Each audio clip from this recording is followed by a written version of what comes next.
moments ago, U.S. economy shrinking for the second straight quarter. That means a recession is well underway. As we say good morning, I'm Bill Hemmer. A ton to get to today, so we waste no time. We will waste no time at all. I'm Dana Perino. This is America's Newsroom, and this is exactly what the Biden administration anticipated would happen. They tried to get in front of it with messaging, but the numbers are the numbers. The Commerce Department announcing GDP shrank by 0.9%, and that is then the second consecutive quarter, which means that there is a recession. And there's been this ongoing debate. You got to get out Merriam-Webster's dictionary. Okay, so we're going to define recession for you. Here's the bottom line. The Biden economy is shrinking as the Fed unleashes rapid-fire rate hikes to try and stave off the highest inflation we've seen in more than 40 years. Let's get right to it. Maria Bartiromo joins us now. Maria, good morning to you. Go ahead and give us the news, because they projected 0.5% on the positive side. The number was a negative 0.9. We missed it by 1.5 points, right? Yes, that's right. Good morning to you both. We are now in recession, and we can confirm that because it is 2 quarters straight of contraction. The economy shrank in the second quarter by 0.9% on top of shrinking in the first quarter by 1.6%. Now, so far, all of the commentary that I'm hearing is talking about a shrinking of the economy, but the good news for the economy is that job growth has stayed strong. And that was why some people were questioning, well, maybe it's different this time. It's hard to believe that job growth can be up to 300,000 in 1 month when, in fact, you are in a recession. What's different this time is that we did have an inventory buildup. In other words, a lot of companies were holding on to inventory because of those supply chain shocks. When they were able to get the supplies that they needed, they were built up and weren't able to sell them. So at the end of the quarter, companies were complaining that they had too much inventory and they needed to mark stuff down. And that led to some expectations, well, maybe inflation is peaking.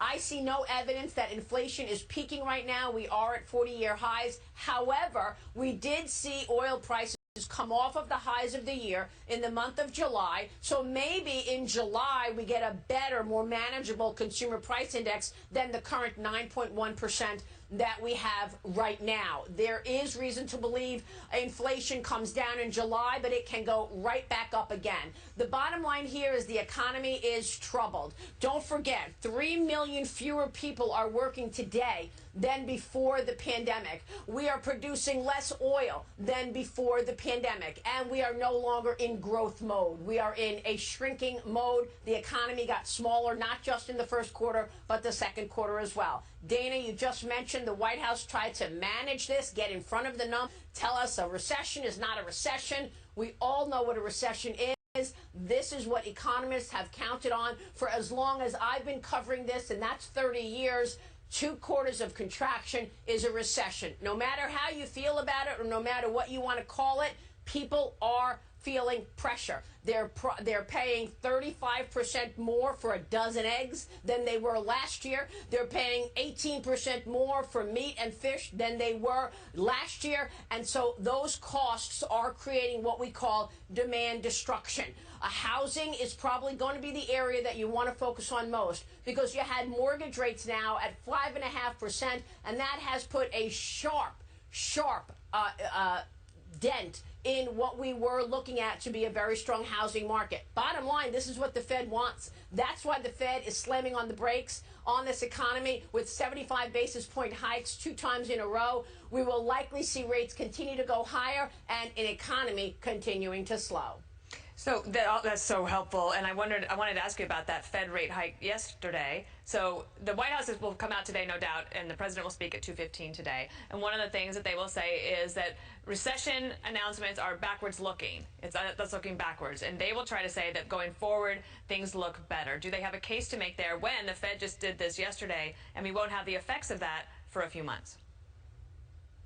No, I don't think so. If anything, we are looking at a GDP that sometimes people feel is backward looking, but there's every reason to believe that this gets worse because of the sting of inflation. I just spoke on Mornings with Maria to Nick Timiraos from the Wall Street Journal, Ken Rogoff, as well as Kevin Hassett. Ken Rogoff said he is expecting things to get worse in the second half of the year. We are watching all of these numbers because the Federal Reserve is watching to see how aggressive they're going to be. There's now a 22% probability that they raise rates again by 75 basis points in September. Well, that's lower than the chances that we were looking at before this number. We are still talking about rates going higher. And as you watch rates go higher, your borrowing costs go higher, and the rest of the world get impacted by that, there's now talk of government debt defaults across the world. Europe is probably going to go into recession sooner than the United States is, because Europe has a whole gas problem as well because of the Russian invasion of Ukraine. So once we see Europe go into a recession, that reverberates as well. Sure Remember, this is not a decoupling. We are all in this situation together, and the global economy is under pressure. So I would expect things to worsen in the second half of the year, Maria, unfortunately. really appreciate the analysis on the spot and all that. Midterms are 3 months away. You've got Democrats on the Senate late yesterday proposing raising taxes on American companies. We're going to see how all this plays out very soon. Thank you, Maria. Thank you. You bet. I'm Steve Doocy. I'm Brian Kilmeade. And I'm Ainsley Earhart. So far, no Republicans have expressed support for what's known as the Inflation Reduction Act. And that's notable because it actually includes provisions that have been very popular with the GOP in the past. When you look at the bill, what you see is a series of trade-offs. So here are the facts about what is in the legislation as it stands now. For starters, it would be the biggest climate investment in U.S. history, with $369 billion set aside to combat global warming.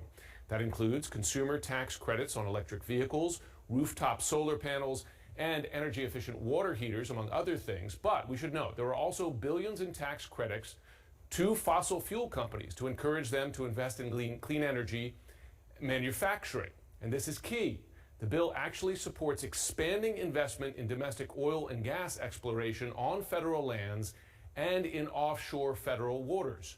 In fact, for the next decade, any new wind or solar energy project on federal land could only be approved if a new lease is approved for oil and gas drilling as well. On taxes, the bill abandons tax increases opposed by Republicans, including raising the corporate tax rate, the personal tax rate, or the capital gains tax rate. The bill also includes changes to the health care system, including a measure on prescription drugs. Specifically, the bill would empower Medicare to negotiate the prices of certain costly medications, which has garnered bipartisan support. The bill would also expand the Obamacare subsidies that are set to expire at the end of the year until 2025. And as for that carried interest loophole that Senator Sinema nixed, even President Trump expressed support for eliminating that in the past. A word comes to mind here, a rare one in Washington these days, and that word is compromise. Joining me now to discuss this, senior editor for The Atlantic and CNN senior political analyst Ron Brownstein, and Asma Khalid. She's White House correspondent for NPR. Good to have you both on. And Ron, listen, just a straight up list of the Democratic Party's legislative accomplishments. And by the way, you could call several of these bipartisan. The budget bill looks to be on track now. You had gun legislation, bipartisan. The CHIPS legislation got through, this about semiconductor production in the U.S., but also NATO membership for Finland and Sweden. When you add that up, how does that stand in previous administrations for getting that kind of legislation passed in that period of time? Yeah, they are on track to get a lot done. Obviously, there's a lot that Democrats care about that passed the House that got blocked in the Senate, particularly voting rights. Yeah. But when you look at what they were able to do, and as you note on several of these, with bipartisan support, it is a significant list. And this bill is, as Joe Biden might have once put it, a BFD. I mean, the Medicare negotiating prescription drugs is something that Democrats have been seeking for 20 years, since Part D of Medicare was created under George W. Bush. It's something that could have an enormous effect on pocketbooks around the country. And then the climate investments, which are the biggest investments in transitioning to our clean energy the federal government has ever made. There are estimates it will bring down U.S. climate emissions by 40%, nearly enough to meet the target of 50% by 2030. And politically, gives Democrats really the first, I think, positive thing they can go to young voters with and say your vote makes a difference. Previously, their message to young voters was mostly negative. Stop Republicans from taking away your abortion rights. This is something positive, and it does add up to a significant legislative a record, even with many party priorities that were still blocked by the filibuster. Asma Khalid, the number one issue for voters that you often seen in polling is the economy and inflation. And Bernie Sanders, of course, who caucuses with the Democrats, his criticism of this bill is that it doesn't hit the bottom line for most Americans in the way many are demanding. So some way to help them get through and over these higher prices. I mean, is that, from a political standpoint, with the midterms 3 months away, is that a miss in this budget legislation?